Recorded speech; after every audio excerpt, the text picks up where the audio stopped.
Hello everybody and welcome back to Expert Examiner IELTS. My name is Glyn and in this video we're going to do some more writing feedback. This time we have an IELTS writing task 1. I am trialing a new bit of tech, a new bit of software. It's not new, but it's just Zoom whiteboards. I'm just trying it out. So hopefully there are no big technical issues. Hopefully this makes it a bit more visible, a bit more control.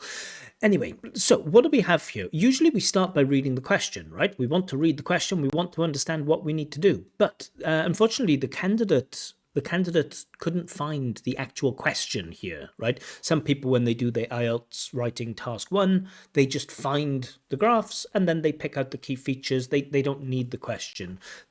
I did a reverse Google image search on this and found that it's just, Shutterstock or iStock, just a stock piece of photo about the process of making wine. So, cool. So let's just have a look. First of all, let's see what we are dealing with here. So making wine, right? It starts with grapes, cool, bunch of process, but transportation, crushing, blah blah blah. 9 steps in total.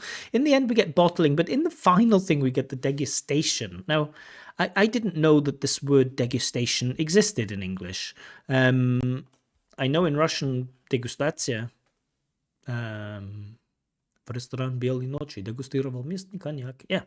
But I didn't know that it existed in English, actually. So, cool. I've learned something. Nice. Sorry.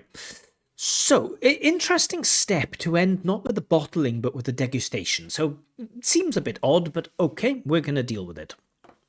Splitting this, always in IELTS writing task 1, I'm always thinking, how can I split this into 2 things? Because I want 2 body paragraphs, and so I want, 2 key features. And with process diagrams, the usual approach that I take is just split it somewhere down the middle. So, if there are 9 steps, if you are amazing at mathematics, you might know that we will end it either after step 4 or after step 5. Right, so either we have 4 and 5 or 5 and 4. But I don't know if I like that. Maybe you could stop it here, right? That's the end of the extraction. But I think maybe I would even be tempted. I would even be tempted to do like 6 in 1, because that's the production of the wine.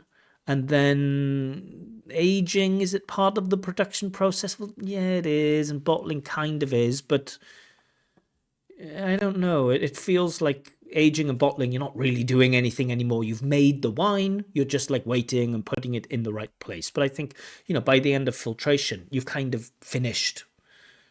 You don't need specialist people after the filtration. But I don't know. It's definitely a tricky one to split into 2. And I'm curious to see how the candidate does this. So let's take a look. First of all, we see 3 paragraphs. 3 paragraphs is okay. I prefer 4-paragraph approach, I think. Yeah, the opening paragraph looks a little bit long, but I can see that the candidate has joined the overview with the introduction. But we'll look at that in a moment. I don't have a word count for this, unfortunately. Usually I use Google Docs, but on Zoom whiteboards, I don't see where I have a word count. Right click word count. Anything there? Format styles? So no, I don't have a word count, unfortunately. Maybe I'll have to go back. Sorry, I shouldn't be wasting your time here by looking for a word count. But okay, doesn't matter. Looks like it's an appropriate number of words. Let's get into it and let's start reading and evaluating. So, hopefully that's nice and big and visible. The process illustrates, cool, nice, how wine is produced, nice use of passive. Process charts is a great way to a great place to exploit passives.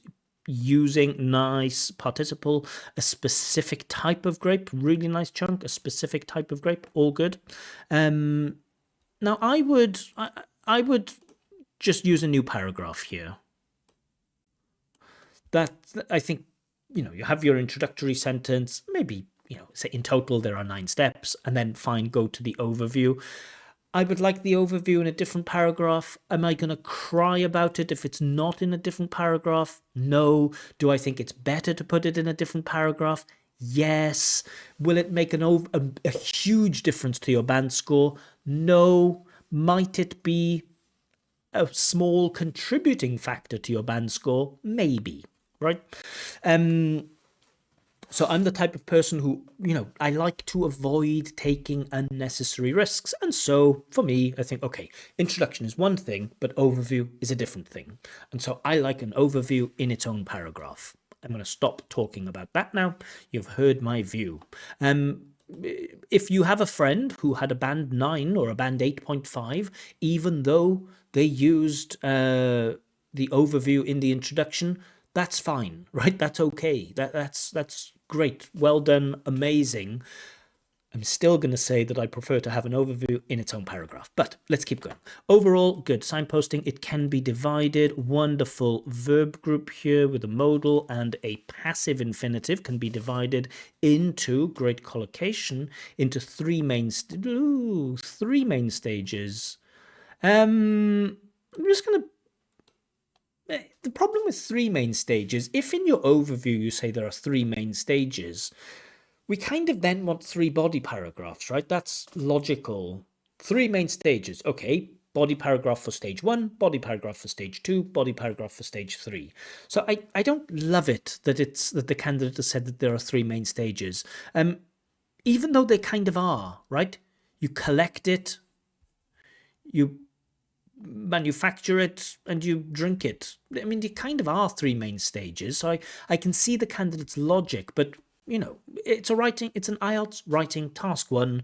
We don't have many words to use. We know that we should select 2 key features and write about them. So I don't love that it's been split, that the candidate mentions 3 main stages. I also don't love the semicolon. 3 main stages, starting with the collection of raw material, ripe grapes, comma.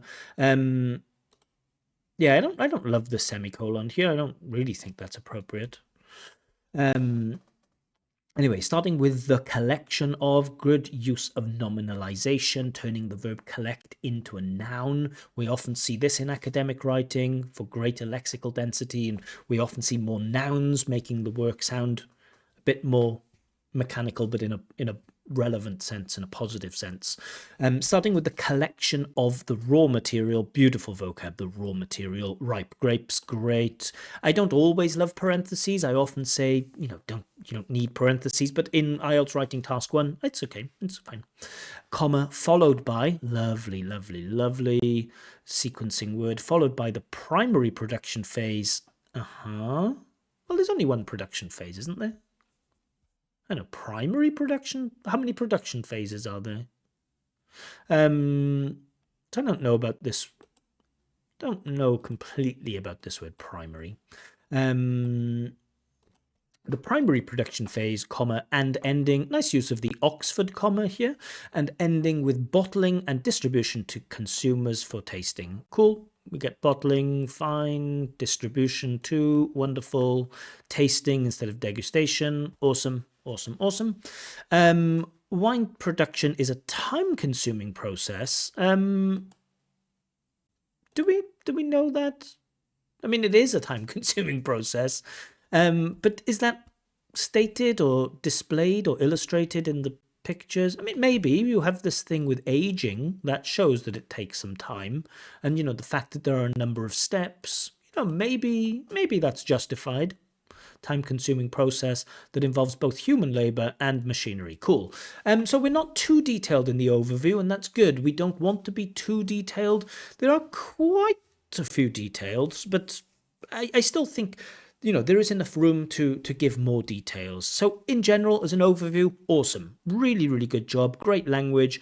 One or two tiny bits, 3 stages, this colon. Did I call it a semicolon earlier? I don't know. Colon. And then primary production phase. I don't, but okay. Oh no, but it is. Raw material is followed by the primary production phase. It is. Yeah. So in general, awesome. A couple of minor points that I don't love, but in general, very, very strong here. In the initial stages, nice. So now we're getting into detail, and with most process charts, there are, sometimes between 5 and 9 steps, and it's okay to talk about all of them, up to 10 steps. Sometimes you get overly complicated things and you have to leave out some information, but I think with this one, you're absolutely fine to talk about all 9 steps. I have no problem with that.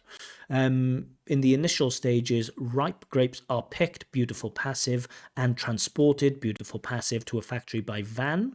Nice use of zero article here, by train, by plane, by van. Good. Is it a van? That's my question. Is that a truck or is it a van? Now, I think you could justify it and say it's a truck, or you could justify it and say it's a van. So for me, okay, fine, van is okay.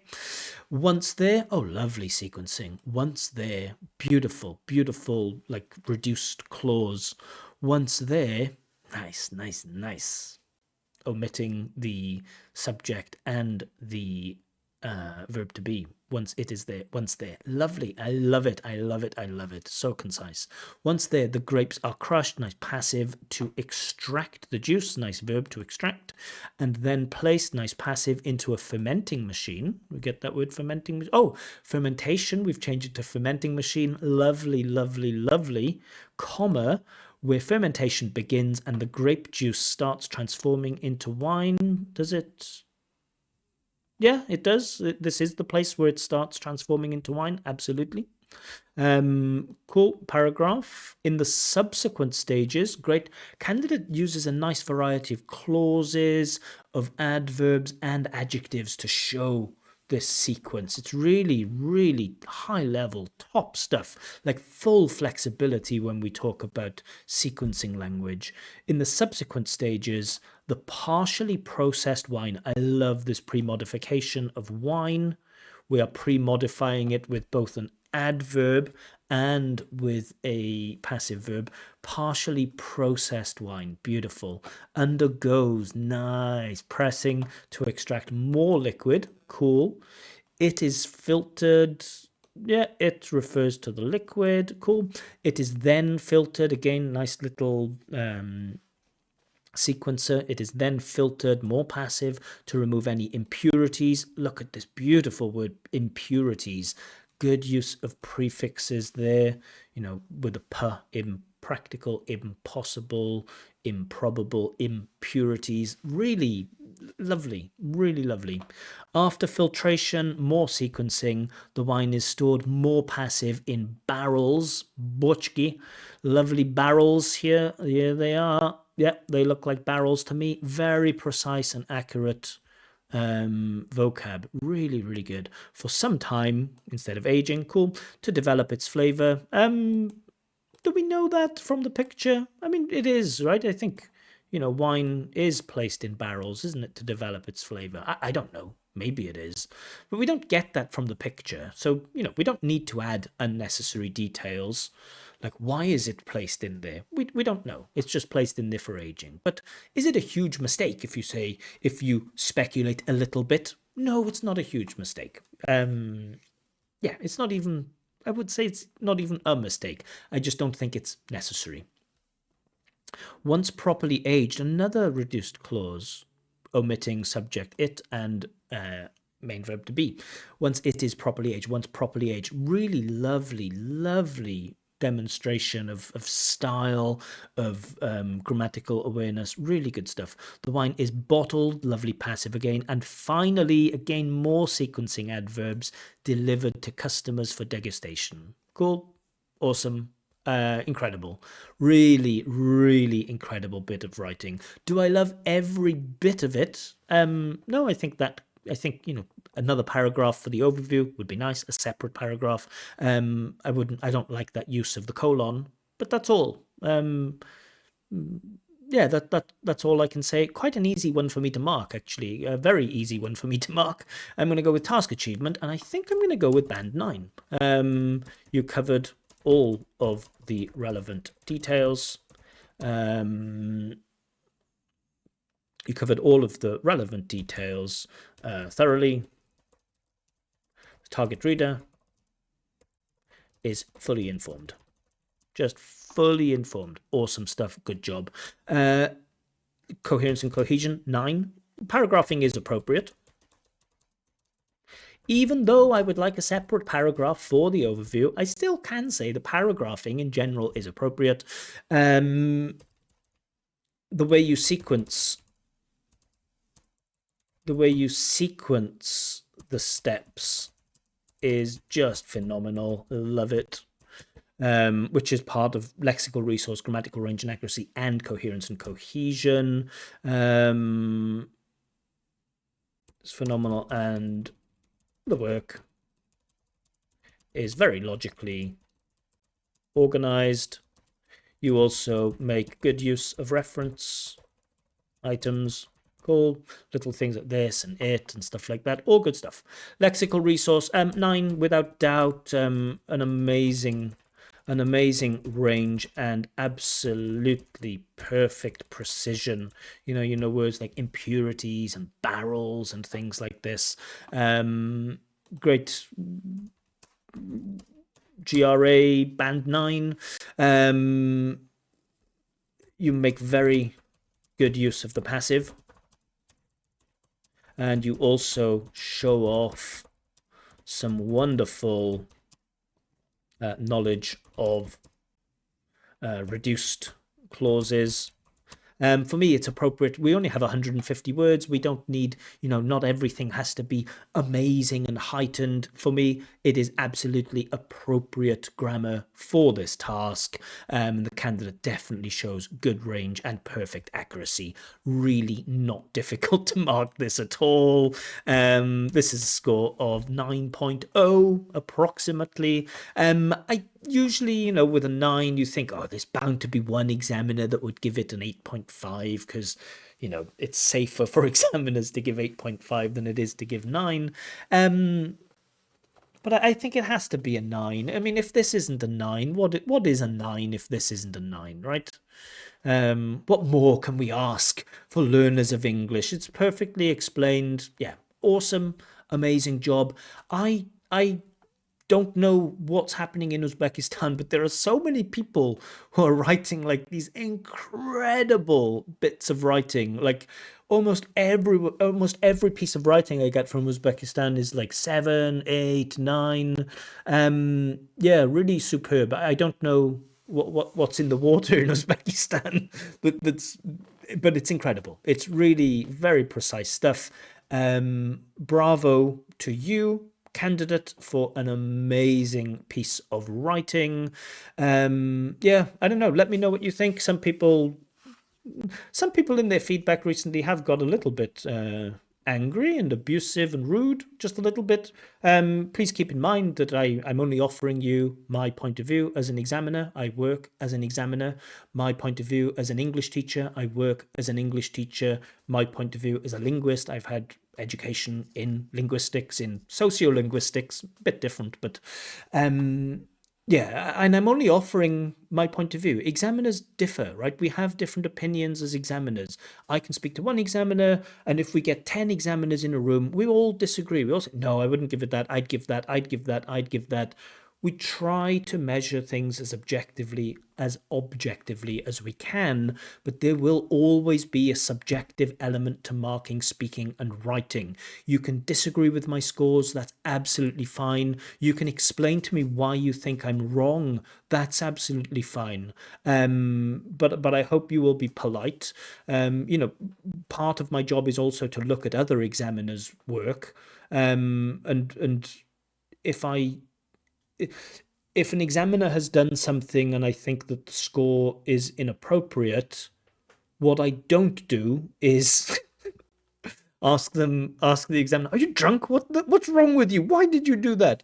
The process is You ask the examiner to justify, okay, can you explain why you gave a score of 5.5 for this essay? Because I've marked it as 7.5. So I'm interested in your justification. Based on that justification, you might think, actually, maybe they have a point. Maybe it is a little bit lower than 7.5. Or if you think the justification isn't right, then you have a chat with that examiner and you try to explain, okay, this is why it deserves a higher score. Can you see these things? There's no need to be rude. I understand, if you send me a piece of writing and you think it's an 8 and and I give it a 6, I can understand that you might be upset with that. You might even think that I'm not good at my job and that I'm useless, or that I'm, I don't know, cruel or something. But, even if the score isn't what you expect, I hope the feedback will be useful to you, at least in part.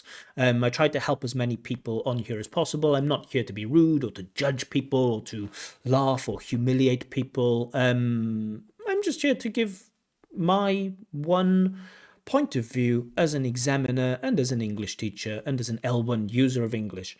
Yeah, that's all I'm doing. Anyway, enough of the negativity. Most people I meet on this YouTube journey are amazing, really kind, really supportive, really nice. And I thank you from the bottom of my heart. It says 3,000 subscribers there, but actually I've just broken 4,000 subscribers. So that's amazing. Thank you all for your support. More videos coming soon. Bravo to the candidate 9.0. If you'd like me to check your IELTS writing, or if you'd like a practice speaking test, then information on how you can be one of my candidates is given on my Telegram channel, Expert Examiner, and a link to that channel is given in the description below. More videos coming soon, but for now, bye bye.